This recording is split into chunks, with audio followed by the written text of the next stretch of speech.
আরে আরে, নাইকা থেকে আমার পার্সেলটা চলে এসেছে। চলো চলো তাড়াতাড়ি আনবক্সিং করে নিই আর দেখে নিই নাইকা থেকে কি এলো। আজকাল অনলাইন ডেলিভারির বক্সগুলো এত বেশি রকমভাবে প্যাকিং করা থাকে না, যে খুলতে খুলতে অনেক টাইম লেগে যায়। মানে চারিদিক থেকে ভীষণ রকমভাবে টাইট করে সিল করা থাকে। যাই হোক, আমি নাইকার এই প্যাকেজটা আনবক্সিং করছি। আর বক্সটা কি সুন্দর, একটা ব্ল্যাক বক্স এসছে। দেখি বক্সটা খুলে কি বেরোতে থাকে।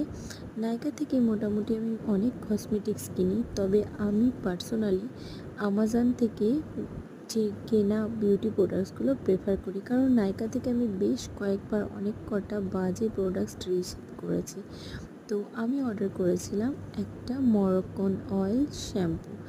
আমি বরাবরই ফ্লোরা অ্যাক্টিভের শ্যাম্পু ইউজ করি, বাট এই শ্যাম্পুটার রিভিউটা আমি খুব ভালো দেখেছিলাম, তার জন্য এটা আমি অর্ডার করেছিলাম।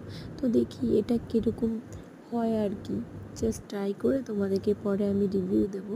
আর এর সাথে আমাকে মেবেলিনের একটা সুপার স্টে ফাউন্ডেশনের পাউচ ব্যাগ গিফট করেছিল নাইকা থেকে।